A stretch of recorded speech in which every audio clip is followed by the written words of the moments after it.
Bienvenue sur la chaîne de l'église SOS Lyon. Nous espérons que ce message te parlera, t'encouragera et sera une bénédiction pour ta vie. Très bonne écoute. Joie. Quelle immense joie de pouvoir célébrer le nom de Jésus encore ensemble. Quelle joie d'avoir pu démarrer la semaine dernière, l'année 2026, en louant le Seigneur, tous ensemble, en célébrant son nom. Quelle joie de pouvoir vivre sa présence, de pouvoir vivre sa gloire semaine après semaine ici. Ne prenons jamais à la légère ce que nous vivons chaque semaine. Prenons-le comme une grâce, comme un privilège de pouvoir nous réunir, de pouvoir célébrer son nom ensemble. Nous avons démarré une thématique ce mois-ci, notamment lors de nos études bibliques du jeudi soir, qu'on a nommée sur le chemin de l'adorateur. Nous croyons que la louange est un non négociable pour Dieu. Et c'est un non négociable aussi pour nous à l'église SOS. Et nous voulons continuer à marcher sur ce chemin de l'adorateur. Nous sommes tous appelés à être ces adorateurs. J'aimerais nous rappeler que Dieu cherche des adorateurs. Il ne cherche pas forcément l'adoration, mais il cherche l'adorateur. C'est ce qui est dit en Jean chapitre 4. Dieu cherche des personnes, des hommes, des femmes. Pas simplement des belles voix, des belles intentions, mais il cherche des cœurs, comme vous et moi, qui aimons nous rassembler pour sa gloire et sa gloire seule. J'aimerais vous emmener dans un temps dans la parole de Dieu qui date un petit peu. Ça fait à peu près 3000 ans que tout ça s'est passé. Bon, ça date un peu, 3 millénaires. On a du mal même à se projeter dans cela, mais 3 millénaires. Et on est dans un temps, dans un contexte où Israël est gouverné par des rois qui se succèdent les uns après les autres. Pas forcément bons, c'est des rois méchants, des impies. Ce ne sont pas forcément des gens qui ont le cœur à la bonne place. Et parmi cette liste de rois, peut-être le plus connu, c'est le roi Akab. Le roi Akab, alors peut-être pour ceux qui n'ont pas l'habitude de lire la parole de Dieu, vous découvrez la foi. Bon, c'est pour ça que j'ai fait en sorte d'afficher les beaux prénoms. Comme ça, vous pouvez voir au moins comment ça s'écrit. Mais on va se plonger un petit peu. Je vais donner le contexte à cette histoire. Il est important. Akab, c'est un des rois d'Israël les plus connus. Il va régner pendant 22 ans. 22 ans de règne, c'est pas rien, 22 ans de règne sur le trône. Et il va avoir une femme très spéciale, une femme qui s'appelle Jézabel. Jézabel, une princesse phénicienne qui va donner de son temps, qui va investir de sa vie, de sa personnalité d'une manière active pour établir un culte. Mais un culte à Baal, à un autre Dieu, à d'autres divinités. Et elle va tout faire pour que cette religion soit dominante sur Israël. Elle va chercher à détourner le peuple d'Israël d'adorer le vrai Dieu. À tel point que Akab, ce roi, va construire un temple pour Baal. Il va même construire un autel dédié à Baal dans la capitale de l'époque. Et il va il va construire une idole d'Astarté. Pourquoi ? Pour promouvoir le culte à cette déesse. On voit que c'est un moment important de l'histoire du peuple d'Israël et qu'un homme et une femme ont réussi à emmener tout le peuple en dehors de la volonté de Dieu. Akab, c'est le pire de tous les rois. C'est pas moi qui le dis, c'est la parole elle-même qui le dit. Dans 1 Roi chapitre 16 verset 33, il est dit « Akab fit plus encore que tous les rois d'Israël qui avaient été avant lui pour irriter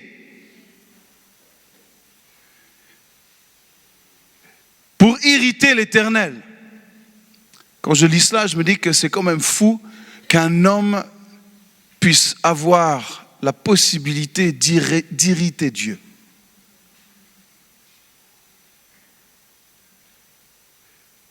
J'ai en moi, malheureusement, la possibilité d'irriter Dieu. Nous avons en nous la capacité de pouvoir irriter Dieu, l'Éternel, le Dieu d'Israël. Oui, on peut irriter Dieu. Aïe, aïe, aïe. Irriter Dieu.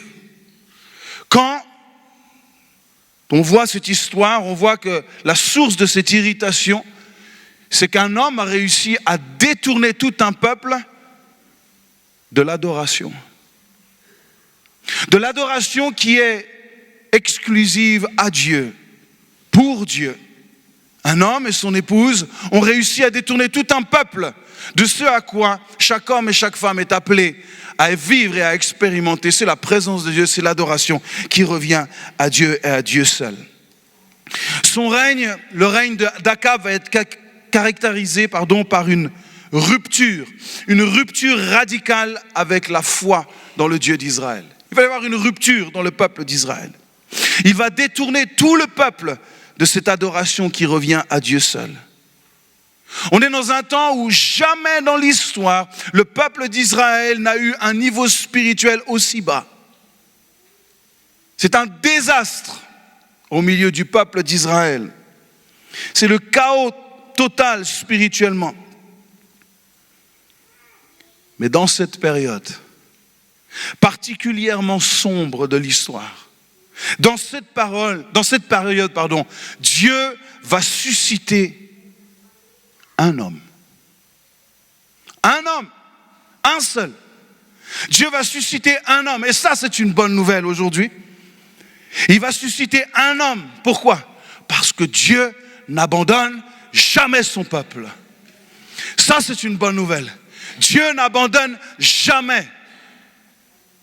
Jamais. Vous entendez cela aujourd'hui? Dieu n'abandonne jamais son peuple. Son peuple a été détourné à cause d'un homme et de son épouse. Mais Dieu va susciter dans le cœur d'un autre homme l'urgence, le désir de réconcilier son peuple avec son Dieu. Un homme qui va oser, oui, il va oser, et on va voir ça dans quelques instants. Écoutez bien, il va oser confronter le roi Akab, jusqu'à lui donner un rendez-vous particulier. Un rendez-vous sur le mont Carmel. Et pas simplement un face-à-face avec le roi, mais le prophète, l'homme que Dieu a suscité, que Dieu a choisi, va donner rendez-vous au roi Akab, à tout le peuple et à tous les prophètes que lui avait mis en place avec sa femme pour vénérer tous leurs dieux. Je vous donne rendez-vous sur le mont Carmel et on va régler les choses ensemble sur le mont Carmel. Il y aura confrontation entre vous et moi sur le mont Carmel. Un homme audacieux. Confrontation publique devant tout le peuple. Alors, tous ces prophètes vont venir. Les prophètes d'Astarté, de Baal, ils vont tous venir. Et cet homme, le prophète Élie, va se retrouver seul face au peuple et face à tous ces prophètes. Au moins 450 étaient là. Il a même convoqué les 400 autres d'Astarté. On ne sait pas vraiment s'ils sont venus ceux-là, mais en tout cas 450 étaient là sur la montagne. Mais il a convoqué tout le monde. Un homme de poigne. Un homme de vérité. Un homme selon le cœur de Dieu. Et écoutez bien, vous êtes avec moi? C'est très important. Le message que je vais donner aujourd'hui est un message très important pour beaucoup.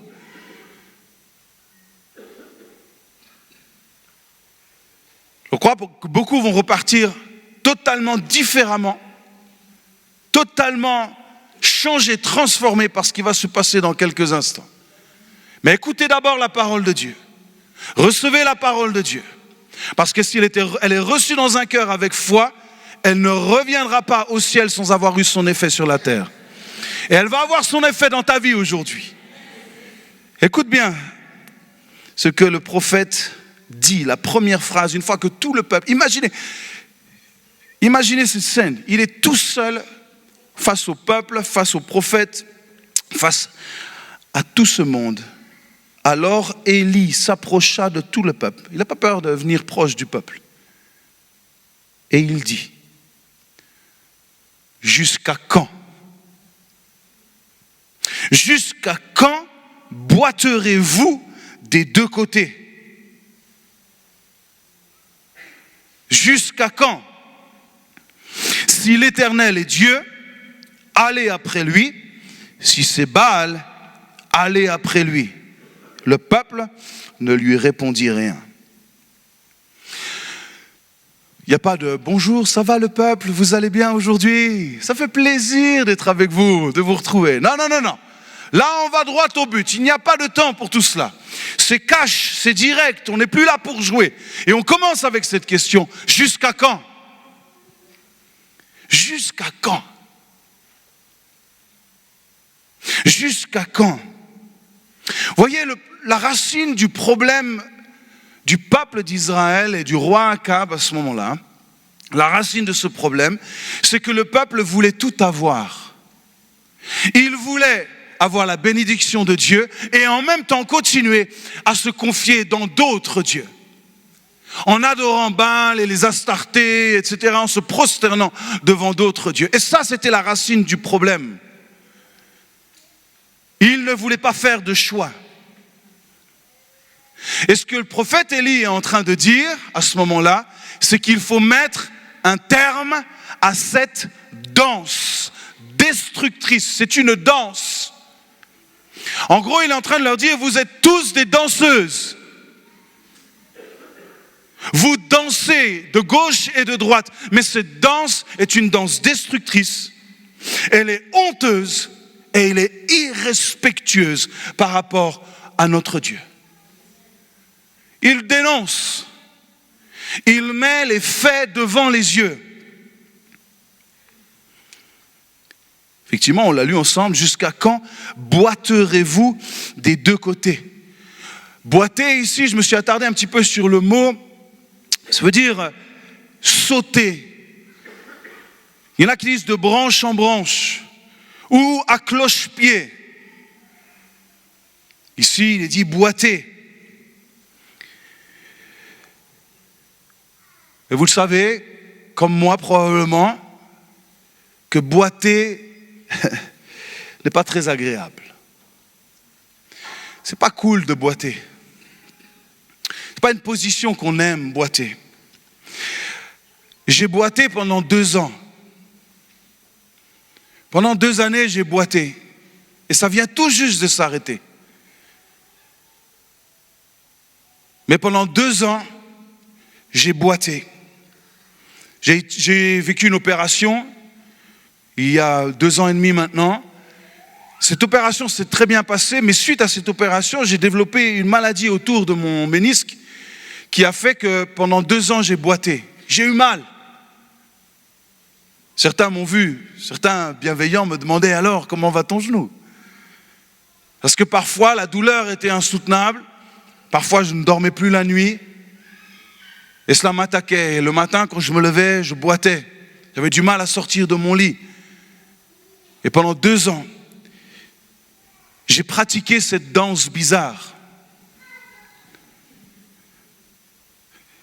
Des fois, j'avais l'impression que mon genou allait lâcher.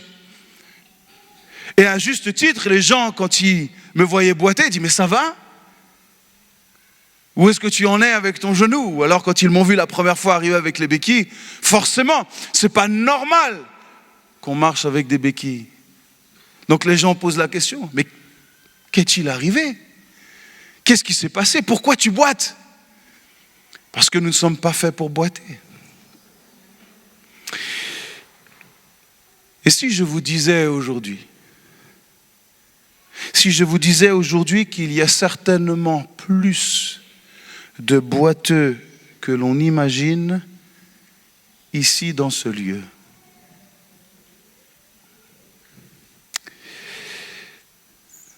C'est un fait.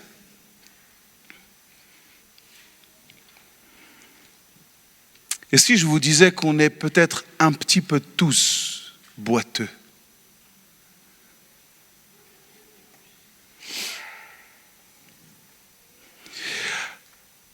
La vraie question, c'est pas est-ce que je boite ou est-ce que je boite pas? C'est jusqu'à quand?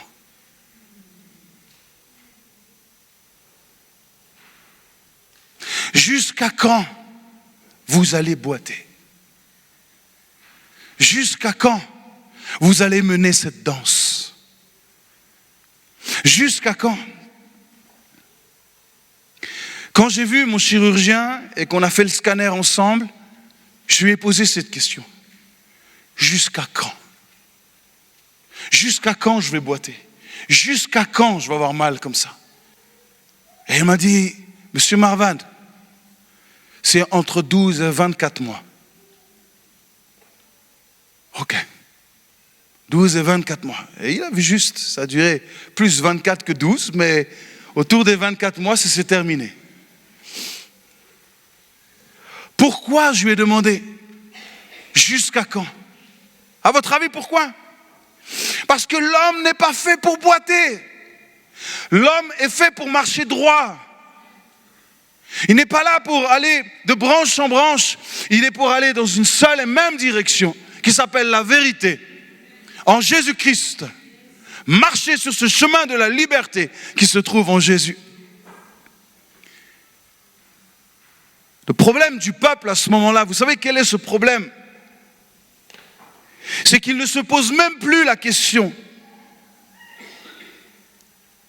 Car ils ont accepté une chose qui les a rendus aveugles. Ils ne voient même plus qu'ils sont boiteux. Ils ont accepté quelque chose, et je vais vous dire ce qu'ils ont accepté dans quelques instants. Ils ont accepté quelque chose que jamais nous devons accepter dans notre vie de chrétien ou de chrétienne. Ils ont accepté le compromis. Et le compromis les a rendus aveugles et les a rendus boiteux. Mais je viens avec une bonne nouvelle aujourd'hui. Jésus est venu donner la vue à ceux qui sont aveugles et il est venu faire marcher ceux qui sont boiteux. Et souvent on voit ce passage comme une guérison physique uniquement. Non, bien sûr que Dieu guérit le boiteux, celui qui est dans sa chair souffre. Mais je crois qu'aussi il y a une portée spirituelle aujourd'hui. Dieu va ouvrir les yeux des aveugles aujourd'hui et les boiteux vont marcher droit à partir d'aujourd'hui. Et je le proclame dans le nom de Jésus. Il faut que les yeux s'ouvrent. Et c'est pour ça que Élie est venu, pour que les yeux s'ouvrent.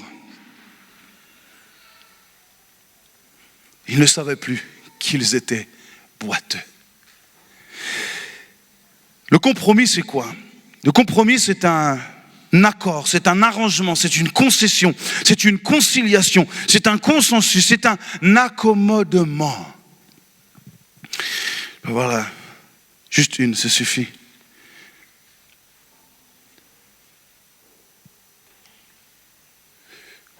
Il y a trop de gens qui se sont accommodés dans leur vie chrétienne à s'appuyer sur cette béquille. Et ceux qui marchent avec une béquille, il y a cette danse qui se fait. Vous voyez? Je danse un petit peu, je n'ai jamais été un grand danseur dans tous les cas, mais il y a cette danse. Un coup à gauche, un coup à droite. C'est difficile d'aller dans la bonne direction, d'aller droit fermement quand nous avons une béquille. Et le prophète vient leur dire, jusqu'à quand en fait vous allez prendre cette béquille? Et pour la plupart, ils disent, mais de quelle béquille tu parles? Je n'ai pas de béquille, moi. Je ne vois aucune béquille. Vous voyez des béquilles. Et peut-être quand on se regarde aujourd'hui, certains disent, mais de quelle béquille tu parles, Matt? Je n'ai pas de béquille. J'adore Dieu. D'ailleurs, si je suis à l'église, c'est que je n'ai pas de béquille. Sinon, je serais peut-être ailleurs. Oui, mais demain, peut-être aujourd'hui, tu es venu sans ta béquille, mais demain, et mardi, et mercredi, et jeudi, et vendredi, et samedi, et puis comme tu n'es pas sûr de venir dimanche prochain, et lundi d'après, et mardi, et mercredi, et puis comme tu n'es pas sûr parce que peut-être tu as un imprévu dimanche d'après, et le lundi d'après.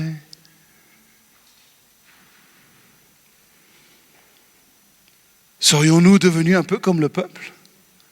De quelle béquille tu parles? Prophète, de quelle béquille tu parles? Nous adorons Dieu. Nous croyons au Dieu d'Israël.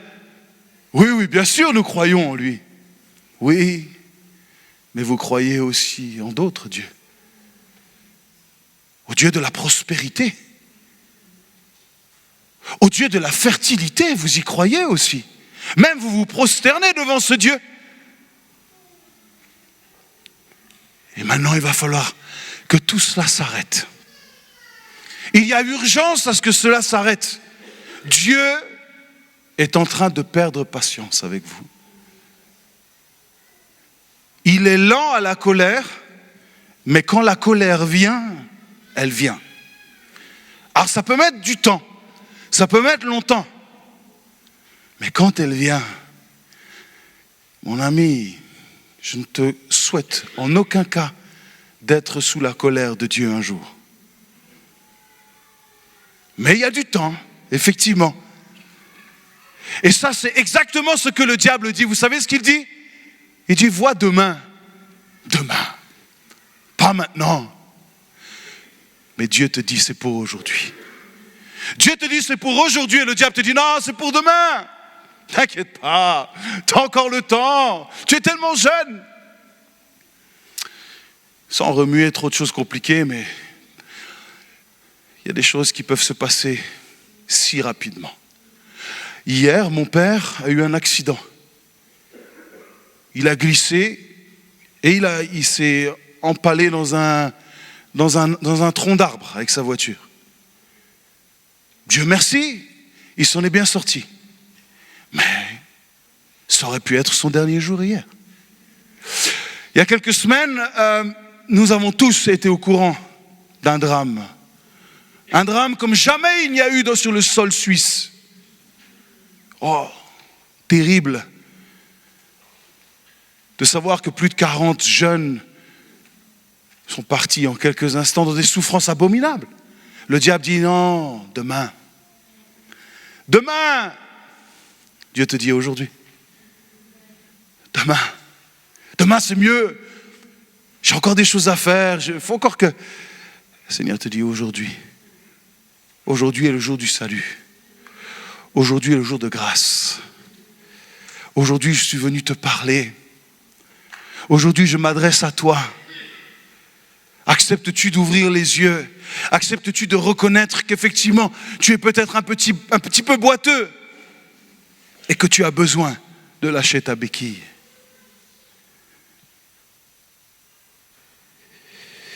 Vous savez une chose? C'est que plus longtemps on garde la béquille, vous savez ce qui se passe? C'est qu'à force de tenir une béquille, vous endommagez le reste de votre corps. Quand j'ai lâché les béquilles, et après, quand j'ai commencé à boiter pendant presque 2 ans, je suis allé voir Mathéo, je dis Mathéo, je ne comprends pas, je commence à avoir mal au dos maintenant. J'ai mon autre côté qui me fait mal. Il m'a dit, mais c'est normal, tu as compensé pendant 2 ans d'un côté, et maintenant l'autre côté, il va falloir le... Puis j'ai dit, mais ça va s'arrêter quand en fait? N'attends pas. N'attends pas. Pourquoi attendrais-tu? Veux-tu encore endommager encore et encore et encore? Non, mon ami. Ce n'est pas ce que Dieu veut pour toi. Dieu veut que tu sois restauré aujourd'hui. Dans tout ton être, dans ton esprit, dans ton âme et dans ton corps. Que la vie vienne en abondance. Que le pardon, la grâce, la réconciliation, l'amour te transforme.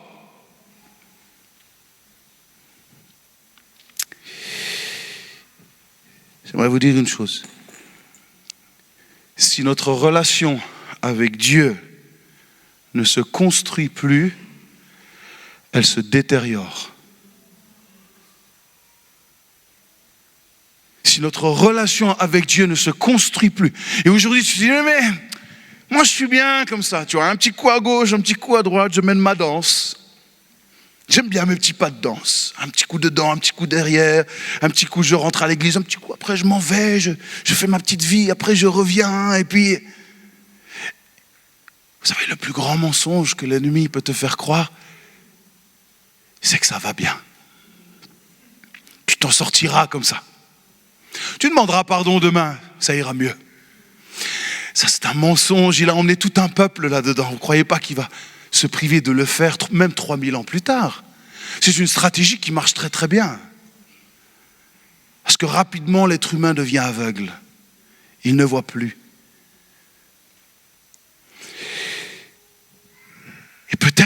nous nous convainquons que notre relation avec Dieu est bonne. Oui, je connais Dieu. Je construis avec lui. Nous allons voir ce que veut dire construire avec Jésus. Quand Élie vient s'adresser au peuple, voici ce qu'il dit. Comme vous n'arrivez pas à trancher, en fait, entre Dieu et Baal et les autres divinités, en fait, moi, je viens ici pourquoi ? Pour trancher pour vous. Je viens trancher pour vous. Je viens vous montrer la réalité. Et on va le voir tous ensemble. Et ce qu'on va faire, c'est que si mon Dieu, notre Dieu est le vrai, vous le suivrez. Et si Baal est le vrai Dieu, vous suivrez Baal. C'est urgent maintenant. Et c'est maintenant que ça va se passer. Maintenant, sur cette montagne. Immédiatement. Et je crois qu'il y a une urgence dans le cœur de Dieu pour chacun d'entre nous aujourd'hui. Vous avez bien fait d'être là aujourd'hui. Parce qu'il y a une urgence dans le cœur de Dieu, c'est que tu prennes conscience de l'enjeu de ta vie. Que tu réalises que ta vie est importante, que ta destinée est importante, que ton chemin est important, que ta santé spirituelle, émotionnelle, physique est importante. Elle est importante aux yeux de Dieu. Et Dieu prend soin aujourd'hui de te rappeler qu'il t'aime, qu'il veut que tu sois en bonne santé et non pas être un boiteux, ni un aveugle, ni un sourd, mais que tu puisses marcher avec lui. C'est aujourd'hui que Dieu veut agir. Dieu, le Dieu de la parole, le Dieu que nous aimons, le Dieu que nous servons, il a un trait de caractère particulier. Premièrement, c'est un Dieu exigeant. Ah oui, il est compatissant, il est amour, il est juste, il est droit. Mais je peux vous dire une chose, si vous avez lu votre Bible et si vous continuez à la lire, vous savez que c'est un Dieu exigeant. Oh, il est très exigeant. Il est dans le détail, dans le micro-détail, dans le détail même invisible. Oh, rien ne lui échappe. Il est très exigeant. Et il exige un attachement sans partage, pas une ardeur mitigée. Ce que je suis en train de vous dire, on va lire ensemble, et si on peut afficher la slide d'après. Tu n'auras pas d'autre Dieu devant ma face. Qui a dit ça ? Dieu lui-même. Tu n'auras pas d'autre Dieu devant ma face, tu ne te feras point d'image taillée, ni de représentation quelconque des choses qui sont en haut dans les cieux, qui sont en bas sur la terre et qui sont dans les eaux plus bas que la terre. Tu ne te prosterneras point devant elles, tu ne les serviras point, car moi, l'Éternel, ton Dieu, je suis un Dieu jaloux. Donc il est exigeant et il est jaloux. Ça, c'est notre Dieu. Et j'ai une bonne nouvelle pour nous tous aujourd'hui. Il n'a pas changé, il est toujours le même. Il reste un Dieu exigeant et un Dieu jaloux. Tu ne te prosterneras pas devant un autre ou une autre, devant une statue de fer, de bois, d'or, de bronze, peu importe. Non, je suis exigeant. Il est un Dieu jaloux. Son amour est exclusif. Il ne se partage pas avec quelqu'un d'autre. D'ailleurs, le même péché du compromis est condamné par cette expression, par ce texte que nous connaissons, n'être ni froid ni bouillant. Ça vous dit quelque chose ? Ça, c'est tout à la fin de la Bible. C'est dans Apocalypse, le dernier livre, au chapitre 3, verset 15. Je connais tes œuvres, je sais que tu n'es ni froid ni bouillant. Puisses-tu être froid ou bouillant ? Encore une fois, on retrouve le même discours. Sois froid ou bouillant, mais ne mène pas une danse entre les deux. Parce que la suite du verset, vous savez ce que c'est la suite ? C'est qu'il dit, je te vomirai de ma bouche. Vous savez, je ne vais pas faire de dessin, mais on vomit en général quand quoi ? Quand on a quelque chose qui nous dérange, quelque chose qui gêne un peu là. Ben, faites le test, mettez votre doigt. Ah, c'est bon.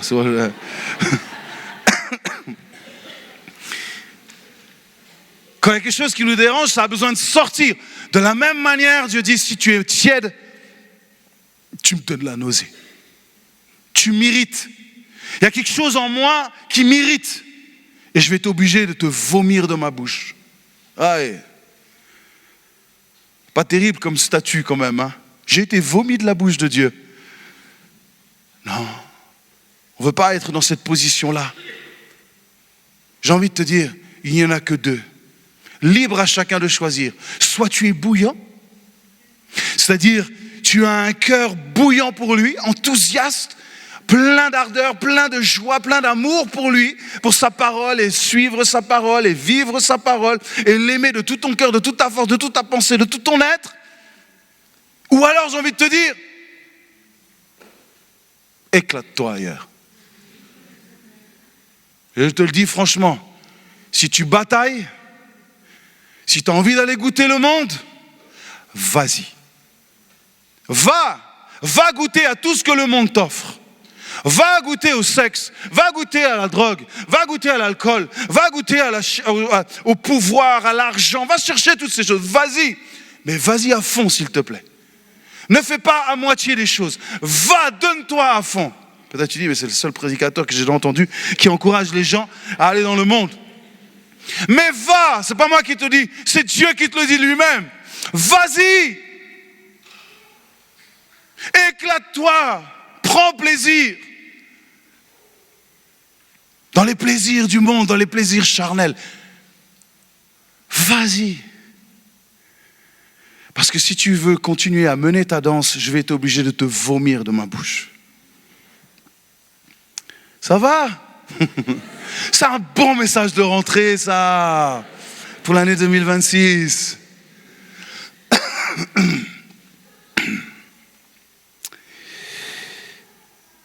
J'aime quand il est dit, je connais tes œuvres. Je sais. Oh, s'il y en a bien un qui connaît, qui sait tout, c'est lui. Je sais tout de toi. Tout ce que tu fais en catimini, tout ce que tu penses en catimini, tout ce que tu aimerais posséder, tout ce que tu aimerais découvrir. Je connais tout, je sais tout. Ne te cache plus devant moi.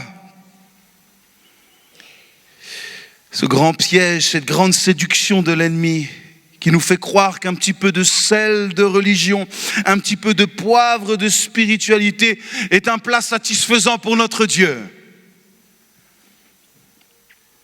J'aimerais nous rappeler quelque chose. Nous avons été créés pour une seule chose, c'est pour l'adorer lui seul. Nous avons été conçus pour cela, pour être dans sa présence et sa présence seule. C'est pour ça que Dieu est jaloux. Parce qu'il dit, je t'ai créé pour cela et je refuse que quelqu'un d'autre te prenne et te saisisse. C'est pas une jalousie égocentrique, juste tout pour moi, non. C'est parce qu'il sait que tu as été conçu pour cela et que tu ne peux pas vivre en dehors de ce projet, que tu ne peux pas subsister dans ce monde. Tu ne peux pas résister. Ce monde t'emmènera à ta perdition. Et tu dis, c'est pour ça, viens dans ma présence. C'est là le lieu auquel tu appartiens. C'est d'être avec moi.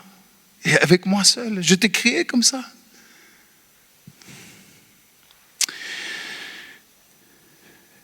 Alors Élie est venu très tranchant. Bah, on va régler ça maintenant. Tac, tac, tac. Mais Jésus, quand on regarde, il n'a pas fait dans la dentelle non plus. Lui, hein. Il est assez tranchant, Jésus, quand même. Si on prend quelques textes. Matthieu 16, 24. Si quelqu'un veut être mon disciple, qu'il fasse comme bon lui semble, un jour avec moi, un jour sans moi. En congé, fais ce qu'il te plaît. Non. Qu'il renonce à lui-même et qu'il se charge de sa croix et qu'il me suive. Waouh, c'est plutôt radical, n'est-ce pas? Vous n'êtes pas convaincus? Alors continuons. Matthieu 6, 24. Personne ne peut servir deux maîtres. Ah, ça revient, la mémoire revient. Personne ne peut servir deux maîtres. Car ou il détestera le premier et aimera le second, ou il s'attachera au premier et méprisera le second. vous ne pouvez pas servir Dieu et l'argent, Dieu et Mammon, un autre Dieu. Vous ne pouvez pas, ce n'est pas possible. Même si vous aimez le faire, même si vous aimeriez le faire, la réalité c'est que ce n'est pas possible.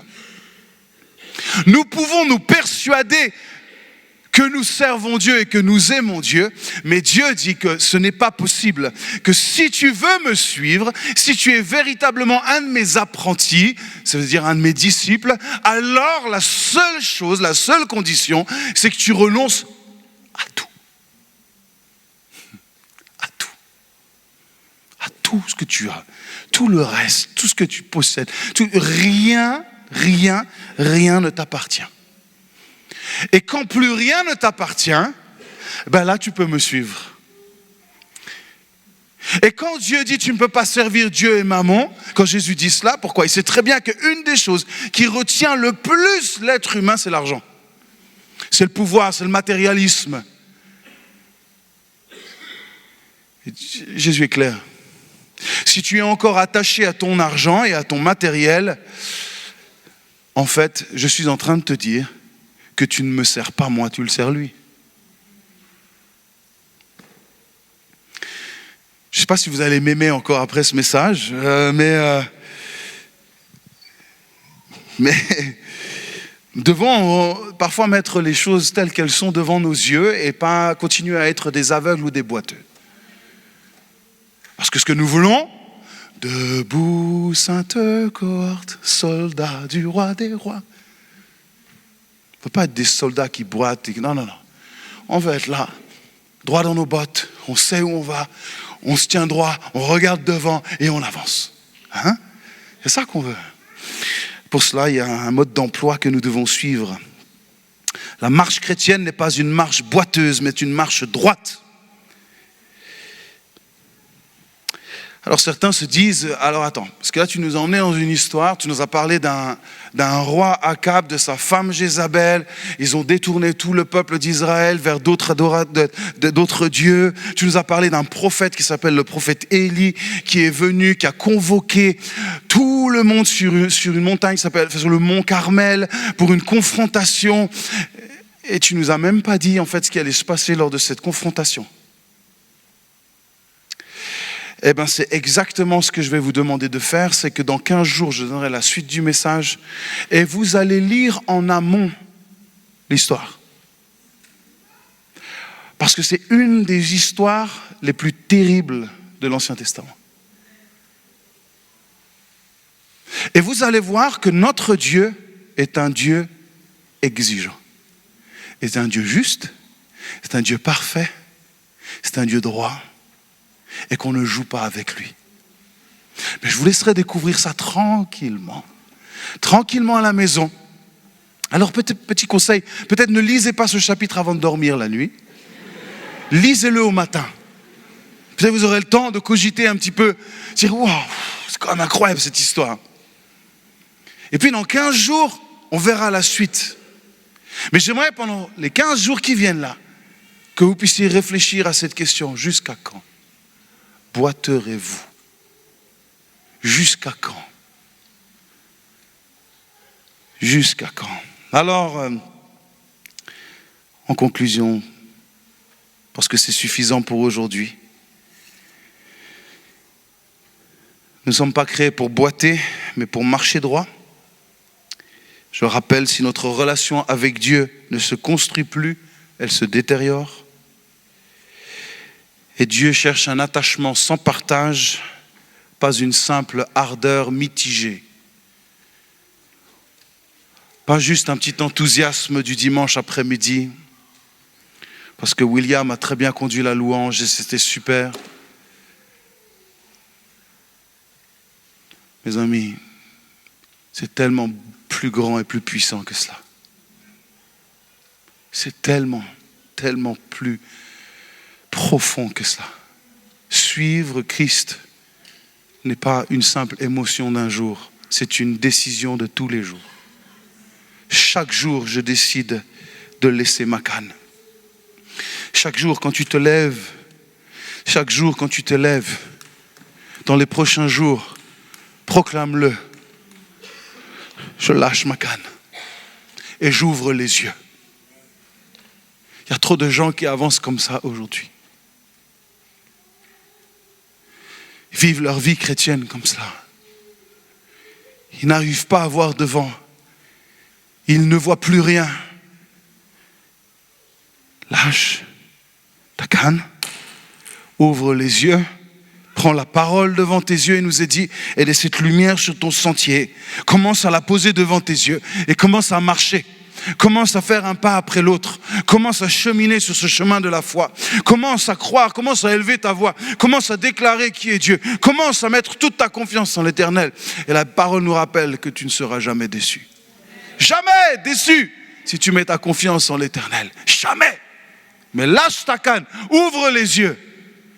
Et ça commence aujourd'hui. Pas demain, aujourd'hui.